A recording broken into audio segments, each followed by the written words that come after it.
नमस्कार, मी संकेत आवटे. वेदांता नेमकं काय सुरू आहे? बऱ्याच लोकांचं म्हणणं आहे की आता सेम अदानी ग्रुपवर जसे आरोप लावण्यात आले हिंडनबर्ग कडून, तसे सेम आरोप आता यांच्यावर सुद्धा लावण्यात आलेले आहेत. वेदांता खरंच याला सस्टेन करू शकतो का?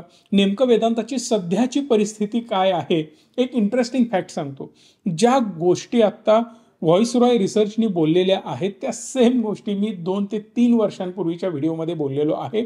मे बी त्या व्हिडिओचे कटिंग्स आमचे एडिटर साहेब ॲड करतीलच, पण ॲक्च्युली हे जे आरोप झालेत ते कितपत खरे आहेत, कितपत खोटे आहेत? बरं, हे आरोप आहेत, हा गुन्हा आहे की कायद्याची पळवाट आहे, याची सुद्धा उत्तरं तुम्हाला या व्हिडिओच्या माध्यमातून मी देणार आहे. पहिला बघूया, हा व्हॉइसरॉय रिसर्च नेमकं करतो तरी काय? सिंपल आहे, ही शॉर्ट सेलिंग फर्म आहे. यांचा धंदा काय असतो? बेसिकली कंपन्या शोधायच्या. अशा कंपन्या शोधायच्या ज्याच्यामध्ये थोडंसं 19-20 चालू आहे किंवा 2 नंबरचा उद्योग बरेच त्या कंपन्यांमध्ये सुरू आहेत.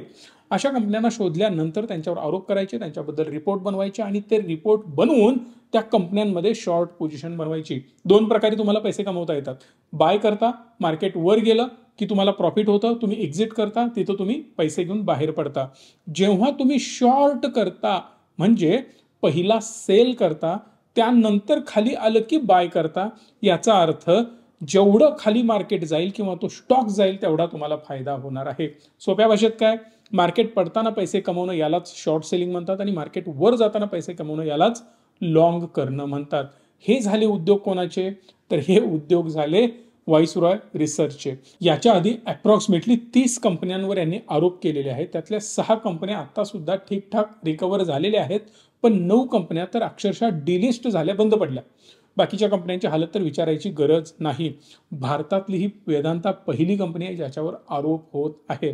जे या कंपनीचे ओनर आहेत अनिल अग्रवाल साहेब, हे कुठे राहतात तुम्हाला माहिती आहे? यांची नॅशनॅलिटी इंडियन नाही, हे भारतीय राहिलेले नाहीत, हे लंडनचे स्थायिक आहेत, त्यांच्याकडे तिकडची नॅशनॅलिटी आहे. पहिली गोष्ट, कंपनी त्यांनी तिथं लिस्ट केलेली होती, परत ती त्या मार्केटमधून त्यांनी डिलिस्ट केली. हा एक महत्त्वाचा पार्ट. आता लक्षात घ्या काय काय उद्योग चालतात. बरेच लोक जे पळून जातात ते लंडनमध्ये जातात. आता हे पळून गेलेत असं मला बिलकुल म्हणायचं नाही, बाकीचे डॉट तुम्ही जोडू शकता, कारण तिथं टॅक्समध्ये बऱ्या प्रमाणात वेगवेगळ्या प्रकारे बचत करता येते. तुमच्यावर कोणी ॲक्शन घेऊ शकत नाही. लंडनमध्ये गेलेला पैसा वेगवेगळ्या कंपन्यांच्या माध्यमातून जर तुम्ही इन्व्हेस्ट केला असेल तर तो कुठलाही सरकार बाहेर काढू शकत नाही. सिक्युरिटी स्ट्रॉंग आहे जे पळून जातात त्या देशामध्ये त्या लोकांसाठी, असं मला सांगायचं. इव्हन आलिया भट सुद्धा तिच्याकडे लंडनची नॅशनॅलिटी आहे. VRL नंतर वेदांता रिसोर्सेस होल्डिंग लिमिटेड एक मोठा मेन होल्डिंग कंपनी असते किंवा सन्स कंपनी असते, त्याच्या अंडर त्याच्या मल्टिपल कंपनीज येतात, राईट? सो असंच काहीचं चित्र इथं सुद्धा आहे. VRL मोठ्या प्रमाणात कर्ज घेते. तुम्ही म्हणाल VRL करते काय? काहीही नाही. हे इंटरेस्टिंग आहे. यामध्ये VRL कुठलंही प्रॅक्टिकली काम करत नाही ना, स्वतः डिरेक्टली कुठल्या इंडस्ट्रीमध्ये वर्क करते. म्हणजे डायरेक्ट कंपनीज VRLच्या नाहीत किंवा मॅन्युफॅक्चरिंग स्वतःच्या किंवा स्वतःच्या काही सर्व्हिसेस त्या लेवलच्या नाही आहेत. किरकोळ काही गोष्टी तुम्हाला दिसतील, बट वेदांताच्या तुलनेत किंवा हिंदुस्तान झिंकच्या तुलनेत ते नथिंग आहे. सो दॅट हे स्ट्रक्चर त्यांनी बनवलं आहे. वेदांता कुठे येतो बघा, एवढ्या सगळ्या कंपन्या तुम्हाला पाहायला मिळतात आणि इथून हा VEDL इथं येतो. म्हणजे विचार करा, या सगळ्या कंपन्या किती मोठं जाळं बनवण्यात आलेलं आहे. आणि म्हणून यांच्यावर पहिला आरोप हा केला जातो की तुम्ही पैसे फिरवून फिरवून फिरवून टॅक्सची बचत करता. आता इंटरेस्टिंग फॅक्ट, VRL कुठे आहे? लंडनमध्ये.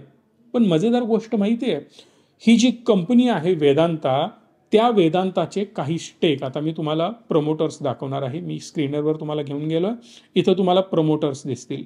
पहिली आणि महत्त्वाची company twin star holding limited, या कंपनीकडे अप्रॉक्सिमेटली 40% शेअर्स आहेत.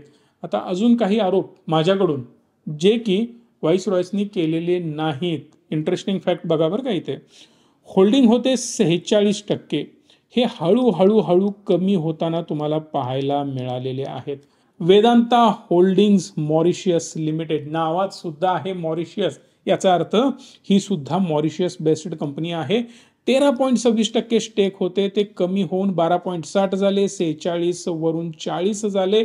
हे मी बोलतोय गेल्या 3 वर्षांमध्ये मेजरली सेल ऑफ तुम्हाला इथं आलेला पाहायला मिळेल. या दरम्यान 23 नंतर 5 वर्षाची हिस्ट्री बघा. इथून जे यानं रॉकेट बनवले ना बघा, इथं 23 मधूनच एकदम शार्पली हा वर गेला आणि 2023 नंतर प्रमोटरचं होल्डिंग कमी झालेलं आहे. प्रमोटरचे होल्डिंग कमी झाले, प्रमोटर पुन्हा बायबॅक करेल हे आत्ताच लिहून घ्या.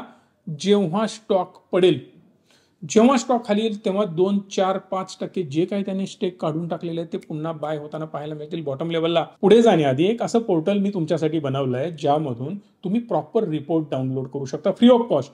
जसं की या स्टॉकमध्ये काही गडबडी होत आहेत, मग तुम्ही जे ॲसेट ॲलोकेशन केलंय, कशा प्रकारे तुम्ही गुंतवणूक केली आहे, ती बरोबर चालते नाही चालते, फक्त तुम्हाला मोबाईल नंबर आणि OTP टाकता क्षणी तुमच्या इन्व्हेस्टमेंट एका छताखाली दिसतील. कदाचित काही इन्व्हेस्टमेंट करून तुम्ही विसरला असाल, तो सुद्धा एक इश्यू आहे. जर तुम्ही विसरला असाल तर ते सगळे इन्व्हेस्टमेंट तुम्हाला एका ठिकाणी दिसतील, जेणेकरून तुम्हाला आठवेल की अरे मी ही तरी इन्व्हेस्टमेंट करून विसरलो होतो. परत तुम्ही त्यावर ॲक्शन घेऊ शकता आणि ती कुठे इन्व्हेस्टमेंट केली आहे त्याप्रमाणे त्याच्यामध्ये रिस्ट्रक्चरिंग सुद्धा करू शकता. सो सगळे ॲसेट एका छताखाली दिसतील. त्यामध्ये काही ॲक्शन घ्यावी लागत असेल, कुठे ॲलोकेशन हायर साईडला गेला असेल, कुठे कमी झालं असेल, हे सगळं तुम्हाला त्या रिपोर्टमध्ये दिसणार आहे, तेही फ्री ऑफ कॉस्ट. लिंक डिस्क्रिप्शनमध्ये आहे, त्याचा फायदा घेऊ शकता. 10% डिव्हिडंड येतो या एका स्टॉकमधून. म्हणजे विचार करा, जर तुम्ही या कंपनीमध्ये 1 कोटी रुपये गुंतवले तर फक्त डिव्हिडंड तुम्हाला 10 लाख रुपये येणार आहे.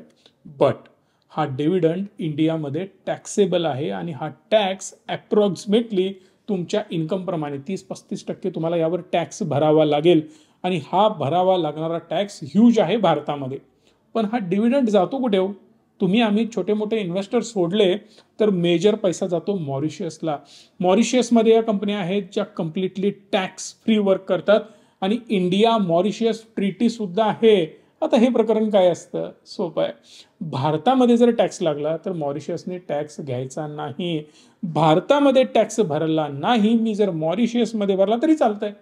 सोप्या भाषेत डबल टॅक्स दोनही देशामध्ये लागले जाणार नाहीत. बोटावर मोजण्या इतके काही देश आहेत, ते जर तुम्ही सोडले तर बाहेर कुठल्याही देशांमध्ये भारतात बिझनेस करा, भारतात टॅक्स लागेल.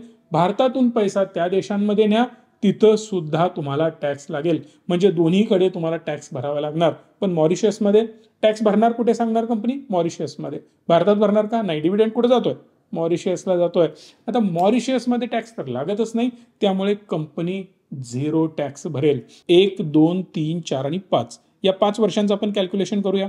15,000 कोटी, 23,000, 14,000, 7,000 आणि 20,000, अप्रॉक्सिमेटली 80,000 कोटीच्या आसपास यांनी प्रॉफिट केलं. पण तुम्हाला माहिती आहे यांनी डिव्हिडंड किती दिला? 1,10,000 कोटी रुपयांचा. आता एवढा मोठा डिव्हिडंड त्यांनी कुठून दिला? कंपनीचा आरोप आहे, व्हॉइसरॉयस कंपनीचा किंवा या रिसर्च कंपनीचा, किंवा आपण याला VR हा छोटासा शब्द शॉर्ट फॉर्म वापरूयात. VRचं म्हणणं हे आहे की कंपनीने 30,000 कोटीचं कर्ज काढून डिव्हिडंड दिला. आता तुम्ही म्हणाल स्वतःच्या पायावर स्वतः का माणूस दगड मारून घेईल? आता याच्या मागचं लॉजिक मी तुम्हाला सांगतो. टॉपलाही दिसणारी VRL मोठ्या प्रमाणात डेट ट्रॅपमध्ये अडकलेली आहे. खूप जास्त कंपनीचं कर्ज आहे. कंपनीने शेअर्स प्लेज करून लोन घेतलेले आहेत. अजून बरेच रिपोर्ट मी हे सोडून काढलेले आहेत ज्यामध्ये मला क्लिअरली इंडिकेट होतं 17-18% ॲव्हरेज, पुन्हा एकदा शब्द वापरतोय, 17 ते 18% ॲव्हरेज इंटरेस्ट कंपनी पे करते. आता तुम्ही म्हणाल हे असं का बरं?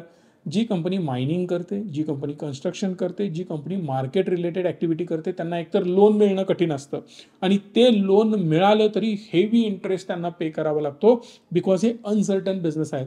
हे लोन जे आहे ते थोडंसं रिस्कियर लोन आहे कंपन्यांसाठी आणि इकडे बऱ्या प्रमाणात कंपन्यांचे पैसे बुडण्याचे म्हणजे बँकांचे पैसे बुडण्याचे चान्सेस असतात. त्यामुळं हेवी इंटरेस्ट रेट चार्ज केला जातो. मग हे डेट ट्रॅप हेवी वाढत गेलं कंपनीचं, म्हणून यांनी सिंपल डिसिजन घेतला की डिव्हिडंड द्यायचे, मोठ्या प्रमाणात डिव्हिडंड वाटायचे आणि हे डिव्हिडंड घेऊन आपण आपले लोन क्लिअर करायचे. आरोप पुढचा, कंपनी काय करते? खोटे मोठे अनाउन्समेंट करते. आम्ही सेमीकंडक्टर बनवू, आम्ही मोबाईल बनवू, आम्ही मोठ्या प्रमाणात न्यूक्लिअर पॉवर बनवायला सुरुवात करू आणि हे असे खोटे जाळे विणून लोकांना आपल्या कंपनीमध्ये अट्रॅक्ट करणं आणि तिथून आपला बिझनेस वाढवणं किंवा शेअर्समध्ये ॲक्टिव्हिटी वाढवणं हे काम याचे प्रमोटर करतात. असे VRचे आरोप आहेत, माझे बिलकुल नाही आहेत. सो त्यांच्या म्हणण्यानुसार की खोटा झासा देऊन तुम्ही लोकांना अट्रॅक्ट करता. महत्त्वाची गोष्ट यांनी आरोप हे लावलाय की एक्सेसिव्ह ब्रँड फी चार्जेस सुद्धा ही कंपनी लावते. हिडन डेट सुद्धा अजून कंपनीचे आहेत. तुम्हाला मी बॅलन्स शीट दाखवतो. कंपनीचे बॉरोईंग जर तुम्ही बघत गेलात ना तर 91,000 कोटीलाही बॉरोईंग गेलेले पाहायला मिळतात, जे की कमी झाले होते ते पुन्हा कन्सिस्टंटली वाढताना दिसतात. कारण मेन होल्डिंग कंपनीचे डेट परत वाढताना पाहायला मिळत आहे. आता यामध्ये इंटरेस्टिंग फॅक्ट काय आहे ही दाखवतो. बघा इथं इंटरेस्ट कंपनी जी पे करते ना तर ऑलमोस्ट 10,000 कोटीचा इंटरेस्ट पे करते. याचा अर्थ 90,000 कोटीच्या आसपास लोन आहे. म्हणजेच 12-15% आसपास यांनी इंटरेस्टवर पैसा उचललेला आहे.